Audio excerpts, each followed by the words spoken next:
Welcome to Fox Quill Studios. This is The Shadows on the Wall by Mary Freeman, narrated by Suzy Fox. Henry had words with Edward in the study the night before Edward died, said Caroline Glynn. She was elderly, tall, and harshly thin, with a hard colourless of face. She spoke not with acrimony, but with grave severity.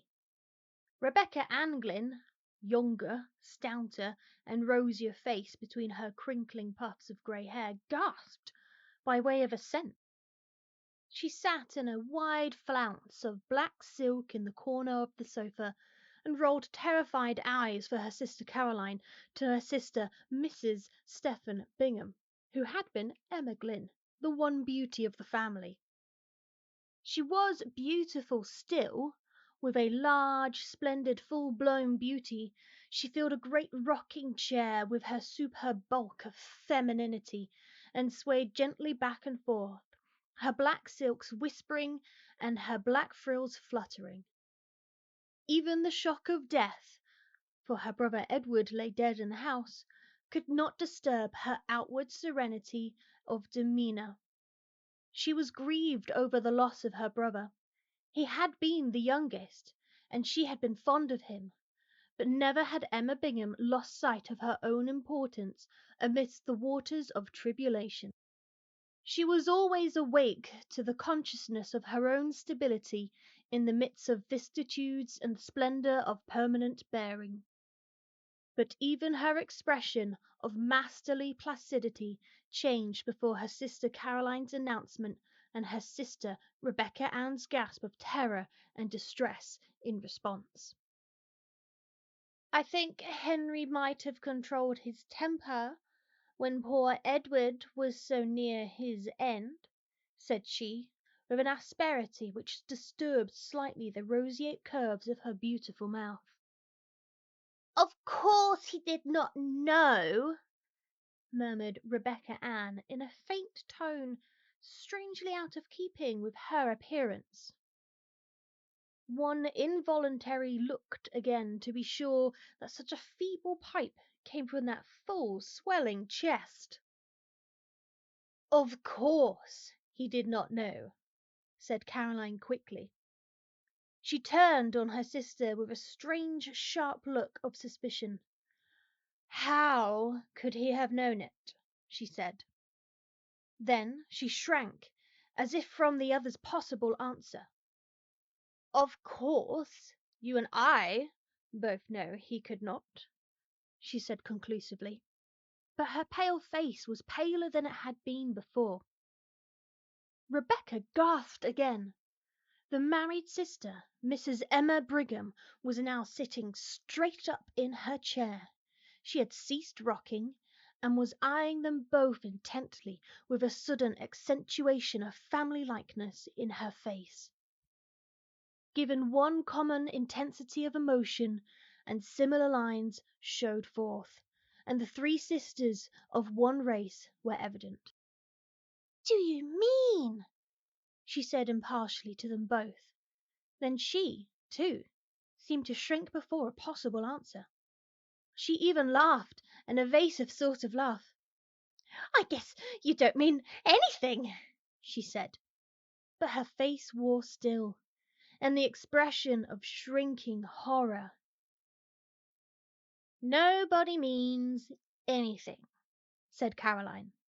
She rose and crossed the room towards the door with grim decisiveness. "Where are you going?" asked Mrs. Brigham. "I have something to see to," replied Caroline. And the others at once knew by her tone that she had some solemn and sad duty to perform in the chamber of death. "Oh," said Mrs. Brigham. After the door had closed behind Caroline, she turned to Rebecca. "Did Henry have many words with him?" she asked. "They were talking very loud," replied Rebecca evasively, yet with an answering gleam of ready response to the other's curiosity in the quick lift of her soft blue eyes. Mrs. Brigham looked at her. She had not resumed rocking. She still sat up straight, with a slight knitting of intensity on her fair forehead, between the pretty rippling curves of her auburn hair. "Did you hear anything?" she asked in a low voice, with a glance towards the door. "I was just across the hall in the south parlour, and that door was open and this door ajar," replied Rebecca, with a slight flush. "Then you must have." "I couldn't help it." "Everything?" "Most of it." "What was it?" "The old story." "I suppose Henry was mad, as he always was, because Edward was living here for nothing, when he had wasted all the money father left him." Rebecca nodded with a fearful glance at the door.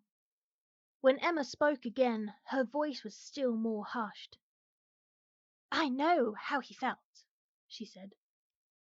"He'd always been so prudent himself, and worked hard at his profession, and there Edward had never done anything but spend, and it must have looked to him as if Edward was living at his expense. But he wasn't." "No, he wasn't." "It was the way father left the property, that all the children should have a home here. And he left money enough to buy the food and all if we had all come home." "Yes." "And Edward had a right here according to the terms of father's will, and Henry ought to have remembered it." "Yes, he ought." "Did he say hard things?" "Pretty hard, from what I heard." "What?" "I heard him tell Edward that he had no business here at all, and he thought he'd better go away." "Well, what did Edward say?" "That he would stay here as long as he lived, and afterward too, if he was a mind to, and he would like to see Henry get him out, and then—" "What?" "Then he laughed." "What did Henry say?" "I didn't hear him say anything, but—" "But what?" "I saw him when he came out of his room." "He looked mad?" "You've seen him when he looked so." Emma nodded. The expression of horror on her face had deepened. "Do you remember that time he killed the cat because she had scratched him?" "Yes, don't." Then Caroline re-entered the room. She went up to the stove, in which a wood fire was burning. It was a cold, gloomy day of fall, and she warmed her hands, which were reddened from recent washing in cold water. Mrs. Brigham looked at her and hesitated. She glanced at the door, which was still ajar, as it did not easily shut, being still swollen with the damp weather of the summer. She rose and pushed it together with a sharp thud, in which jarred the house. Rebecca started painfully, with half exclamation. Caroline looked at her disapprovingly. "It is time you controlled your nerves, Rebecca," she said. "I can't help it," replied Rebecca, with almost a wail. "I am nervous. There's enough to make me so, the Lord knows." "What do you mean by that?" asked Caroline, with an old air of sharp suspicion, and something between challenge and dread of it being met. Rebecca shrank. "Then I wouldn't keep speaking in such a fashion." Emma, returning from the closed door, said imperiously that it ought to be fixed, it shut so hard. "It will shrink enough after we've had the fire a few days," replied Caroline. "If anything is done to it, it will be too small. There will be a crack in the sill."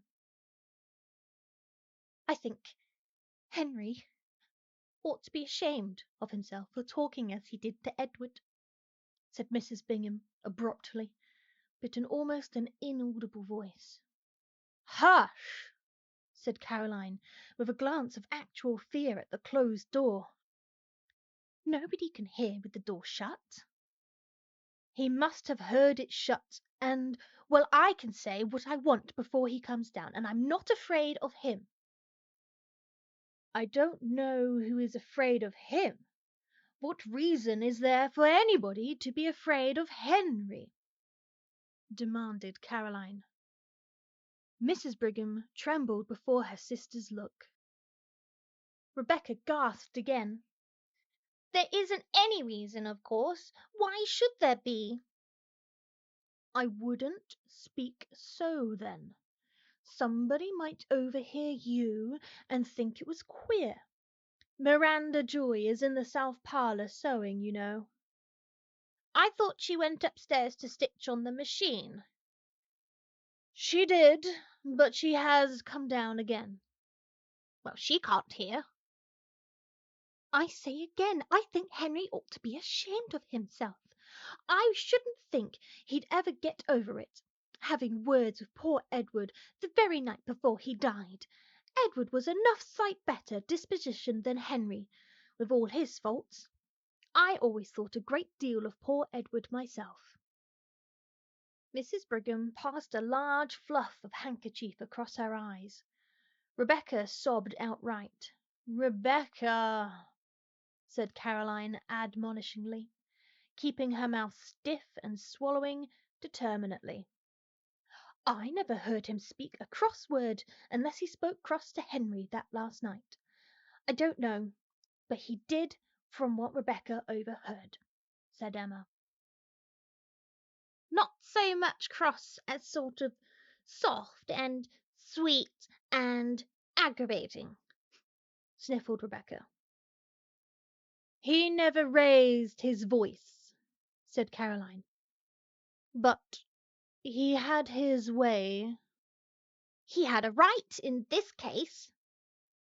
"Yes, he did." "He had as much of a right here as Henry," sobbed Rebecca. "And now he's gone, and he will never be in this home that poor father left him and the rest of us again." "What do you really think ailed Edward?" asked Emma, in hardly more than a whisper. She did not look at her sister. Caroline sat down in a nearby armchair and clutched the arms convulsively until her thin knuckles whitened. "I told you," said she. Rebecca held her handkerchief over her mouth and looked at them above it with terrified, streaming eyes. "I know you said that he had terrible pains in his stomach. He had spasms. But what do you think made him have them?" "Henry called it gastric trouble. You know Henry always had dyspepsia." Mrs. Bingham hesitated a moment. "Was there any talk of examination?" she said. Then Caroline turned to her fiercely. "No!" she said in a terrible voice. "No!"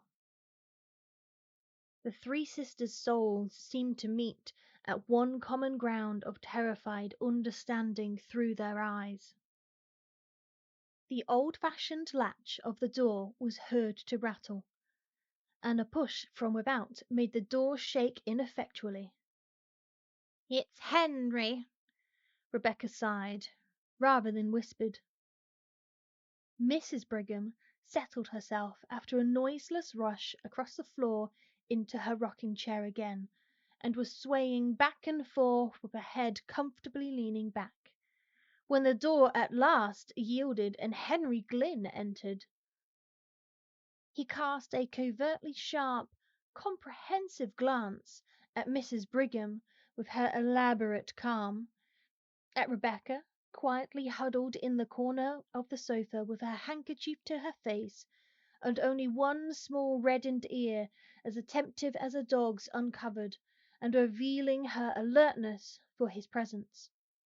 At Caroline, sitting with a strained composure in her armchair by the stove. She met his eyes quite firmly, with a look of inscrutable fear and defiance of the fear and of him. Henry Glynn looked more like this sister than the others. Both had the same hard delicacy of form and feature. Both were tall and almost emaciated. Both had a sparse growth of grey blonde hair far back from high intellectual foreheads. Both had an almost noble aquilinity of feature.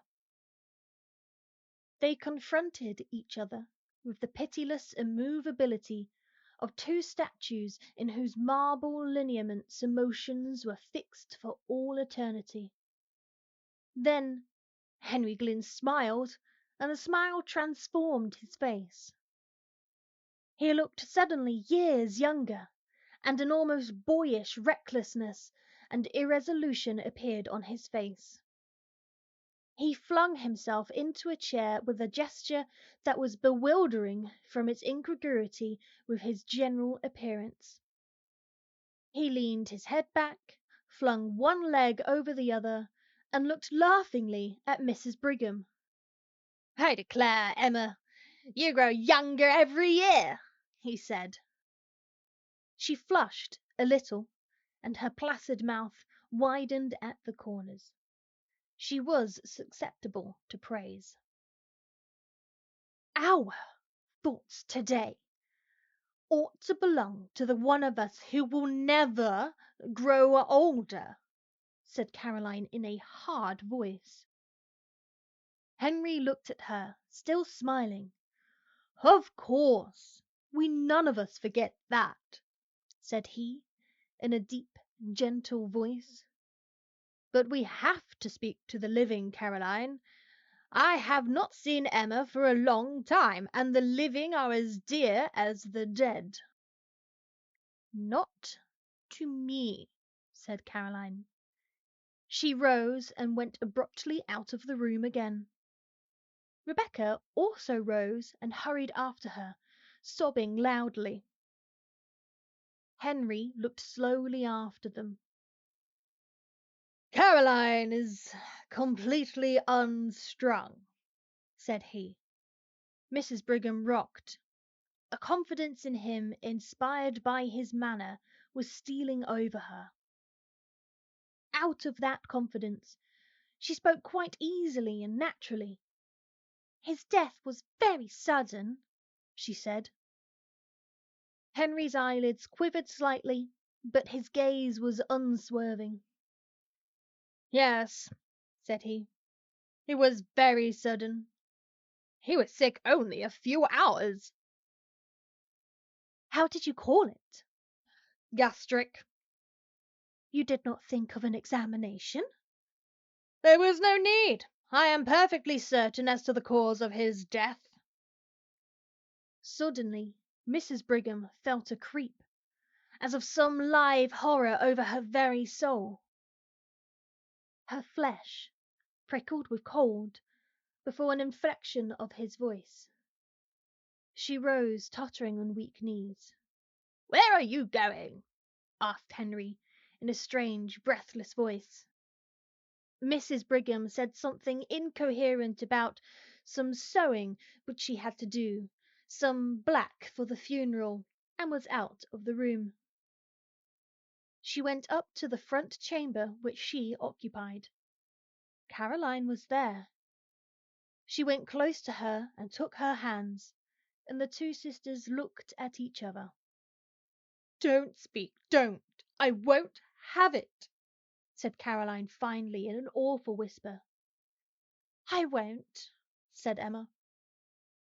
That afternoon the three sisters were in the study, the large front room on the ground floor, across the hall from the south parlour, when the dusk deepened. Mrs. Brigham was hemming some black material. She sat close to the west window for the waning light. At last she laid her work on her lap. "It's no use. I can't see to sew another stitch until we have light," she said. Caroline, who was writing some letters at the table, turned to Rebecca in her usual place on the sofa. "Rebecca, you had better get a lamp," she said. Rebecca started up. Even in the dusk, her face showed her agitation. "It doesn't seem to me that we need a lamp yet," she said in a piteous, pleading voice like a child's. "Yes, we do," returned Mrs. Brigham peremptorily. "We must have a light. I must finish this tonight, or I can't go to the funeral, and I can't see to sew another stitch." "Caroline can see to write letters, and she is farther from the window than you are," said Rebecca. "Are you trying to save kerosene, or are you lazy, Rebecca Glynn?" replied Mrs. Brigham.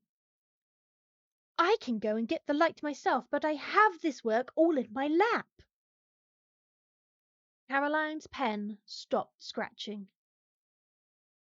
"Rebecca, we must have the light," she said.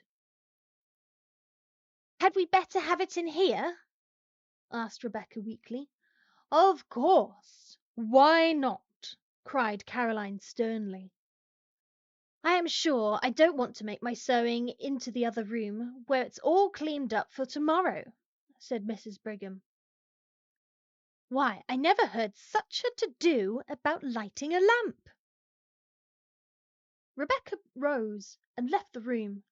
Presently she entered with a lamp, a large one with a white porcelain shade.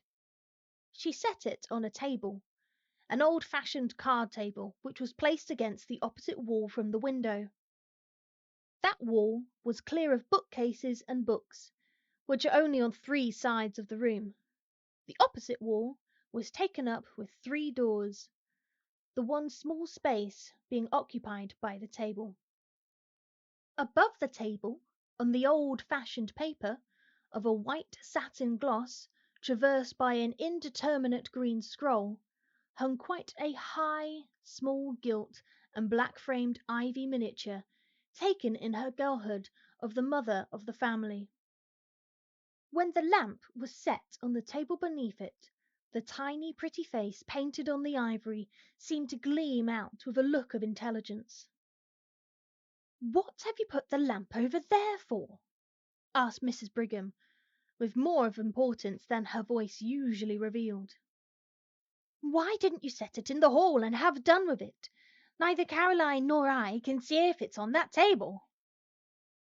"I thought perhaps you would move," replied Rebecca hoarsely. "If I do move, we can't both sit at that table. Caroline has her papers all spread around. Why don't you just set the lamp on the study table in the middle of the room, then we can both see?" Rebecca hesitated. Her face was very pale. She looked with an appeal that was fairly agonizing at her sister Caroline. "Why don't you put the lamp on this table, as she says?" asked Caroline almost fiercely. "Why do you act so, Rebecca?" "I should think you would ask her that," said Mrs. Brigham. "She doesn't act like herself at all." Rebecca took the lamp and set it on the table in the middle of the room without another word. Then she turned her back upon it, quickly seated herself on the sofa, and placed a hand over her eyes as if to shade them, and remained so. "Does the light hurt your eyes? And is that the reason why you don't want the lamp?" asked Mrs. Brigham kindly.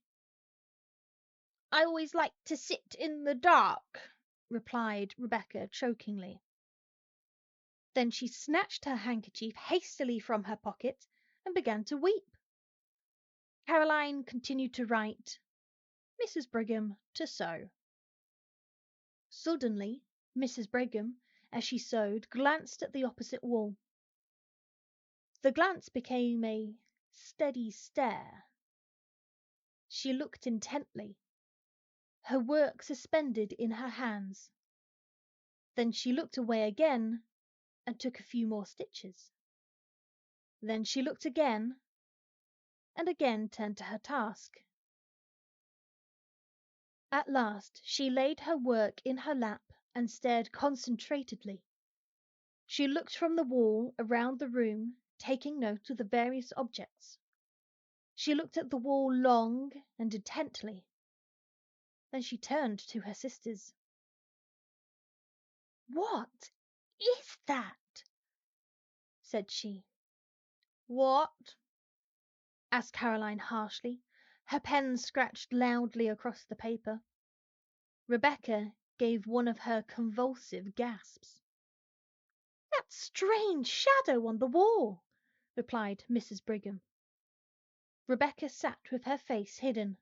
Caroline dipped her pen in the inkstand. "Why don't you turn around and look?" asked Mrs. Brigham, in a wondering and somewhat aggrieved way.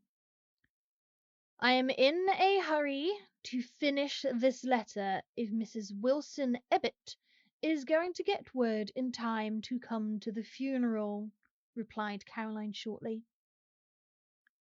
Mrs. Brigham rose, her work slipping to the floor, and she began walking around the room, moving various articles of furniture, with her eyes on the shadow.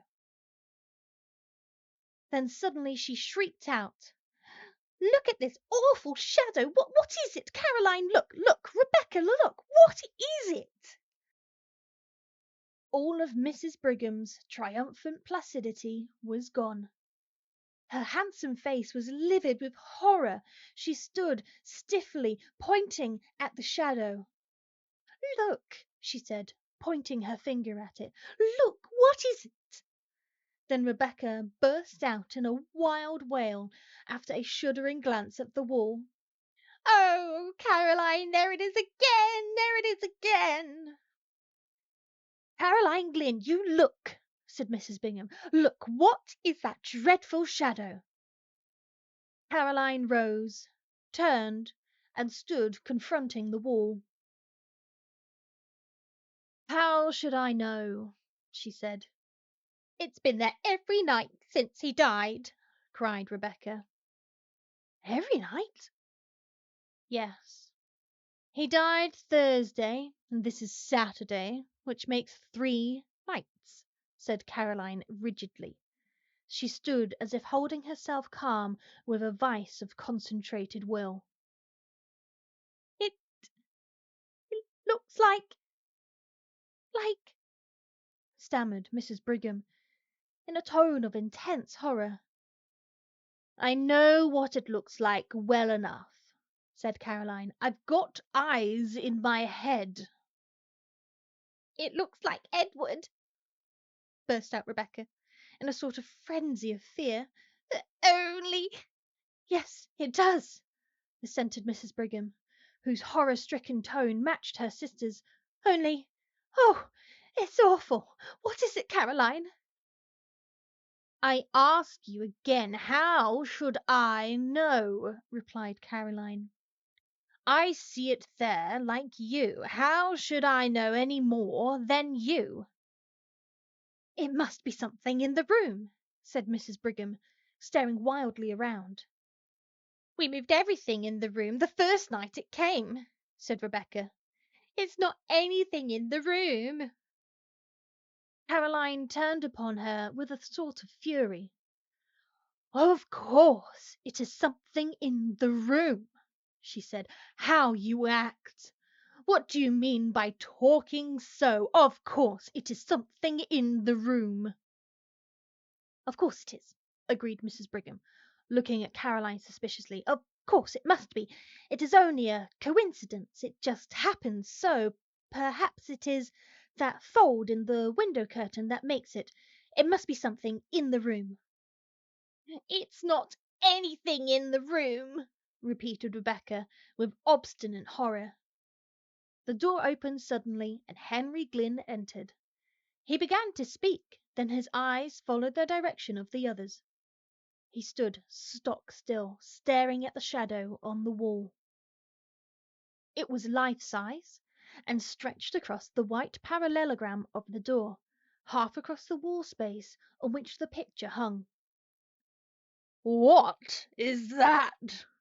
he demanded in a strange voice. "It must be something in the room," Mrs. Brigham said faintly. "It's not due to anything in the room," said Rebecca again with the shrill insistency of terror. "How you act, Rebecca Glynn," said Caroline. Henry Glynn stood and stared a moment longer. His face showed a gamut of emotions: horror, conviction, then furious incredulity. Suddenly he began hastening hither and thither about the room. He moved the furniture with fierce jerks, turning ever to see the effect upon the shadow on the wall.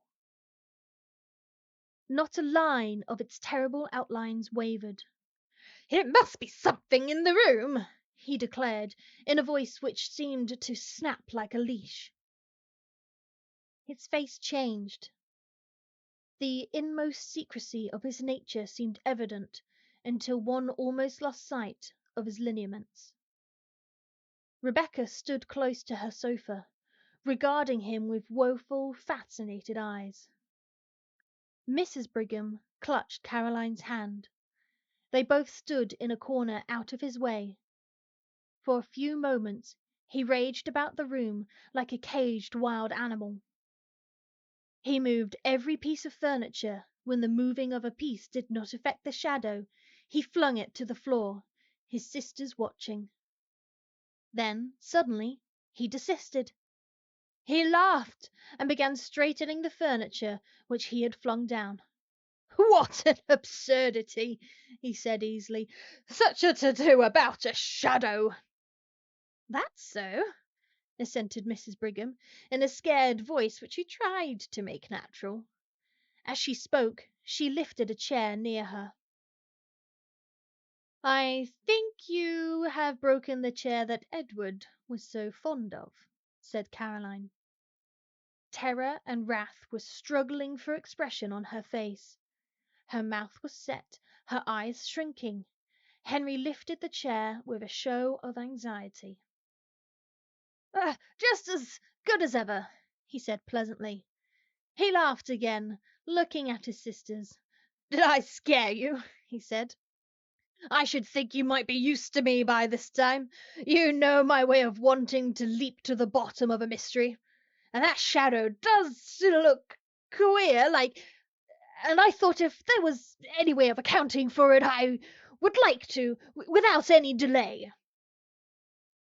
"You don't seem to have succeeded," remarked Caroline dryly, with a slight glance at the wall.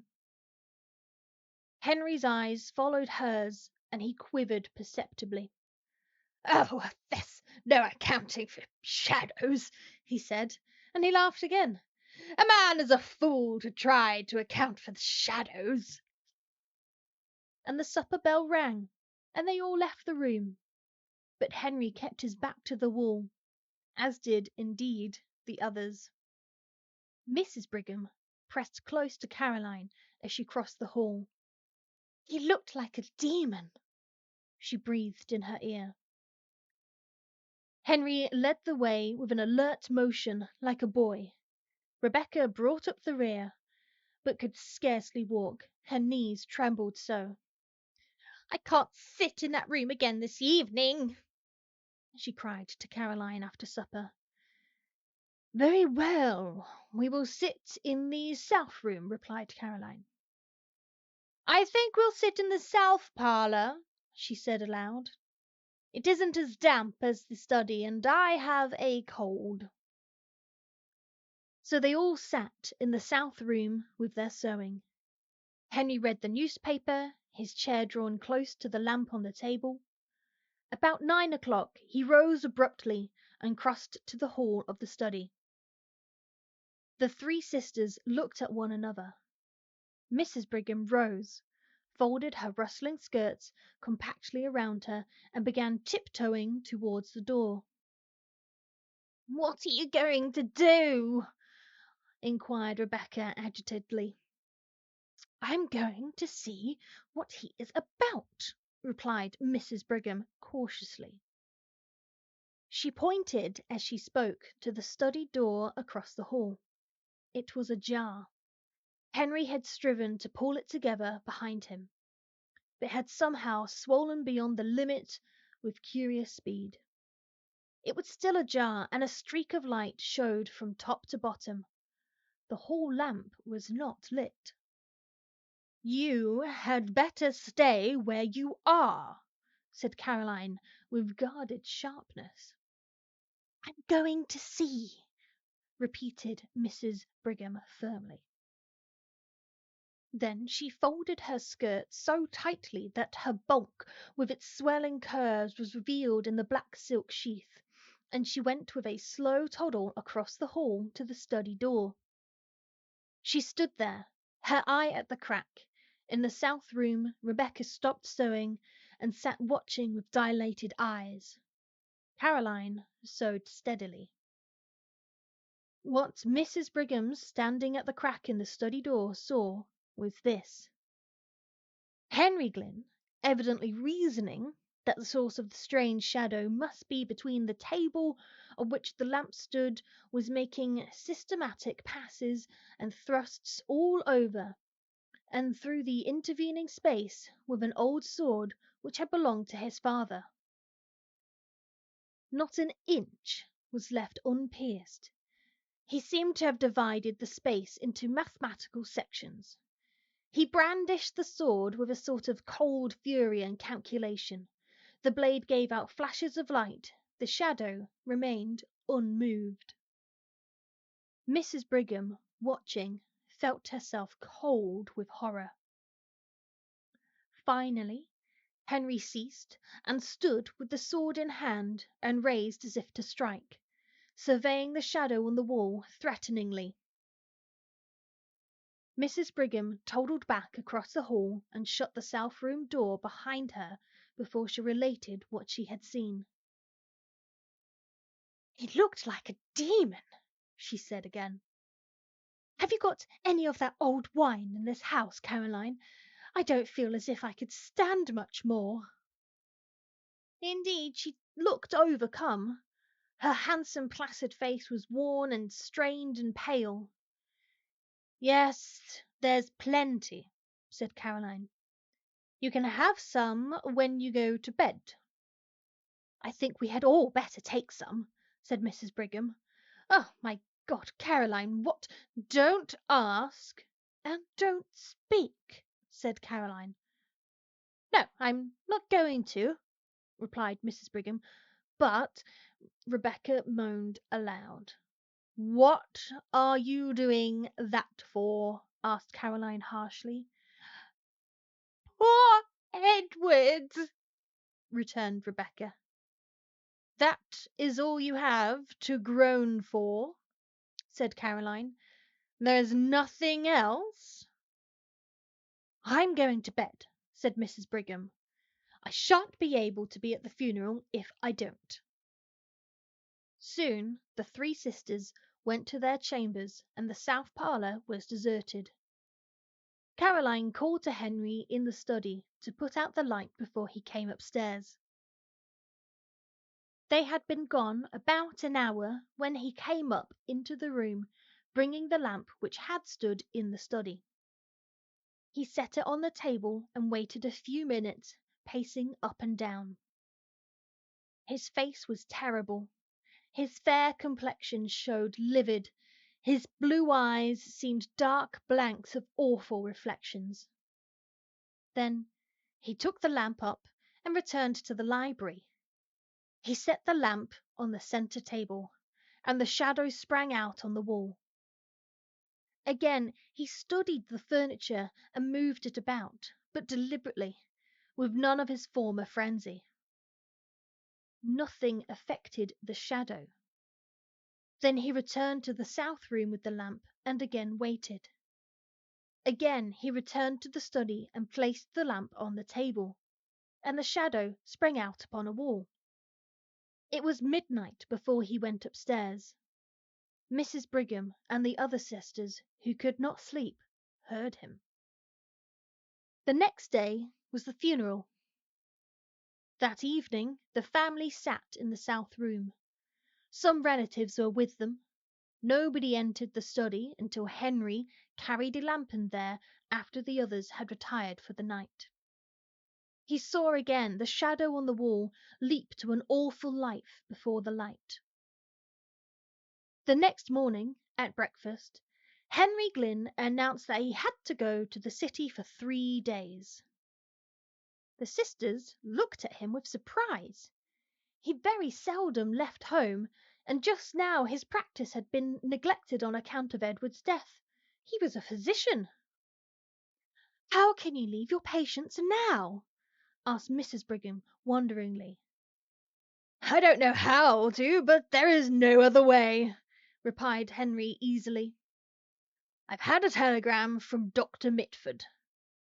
"Consultation?" inquired Mrs. Brigham. "I have business," replied Henry. Dr. Mitford was an old classmate of his who lived in a neighboring city, and who occasionally called upon him in the case of a consultation. After he had gone, Mrs. Brigham said to Caroline that after all Henry had not said that he was going to consult with Dr. Mitford, and that she thought it was very strange. "Everything is very strange," said Rebecca with a shudder. "What do you mean?" said Caroline sharply.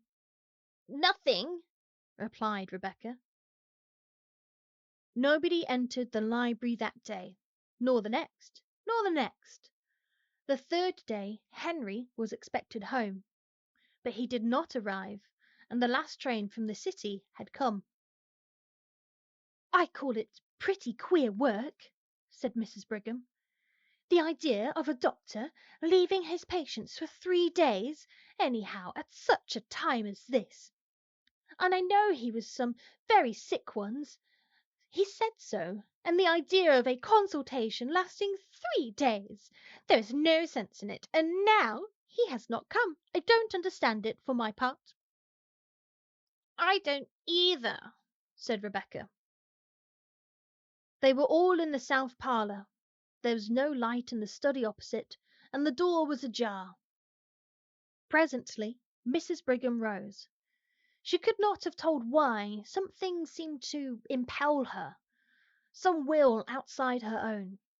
She went out of the room, again wrapping her rustling skirts around her that she might pass noiselessly, and began pushing at the swollen door of the study. "She has not got any lamp," said Rebecca in a shaking voice. Caroline, who was writing letters, rose again, took a lamp, there were 2 in the room, and followed her sister. Rebecca had risen, but she stood trembling, not venturing to follow. The doorbell rang, but the others did not hear it. It was on the south door, on the other side of the house from the study. Rebecca, after hesitating until the bell rang the second time, went to the door. She remembered that the servant was out. Caroline and her sister entered the study. Caroline set the lamp on the table. They looked at the wall. "Oh, my God!" gasped Mrs. Brigham. There are 2 shadows." The sisters stood clutching each other, staring at the awful things on the wall. Then Rebecca came in, staggering with a telegram in her hand. "Here is a telegram," she said. "Henry is dead." This has been The Shadows on the Wall by Mary Freeman, narrated by Suzy Fox.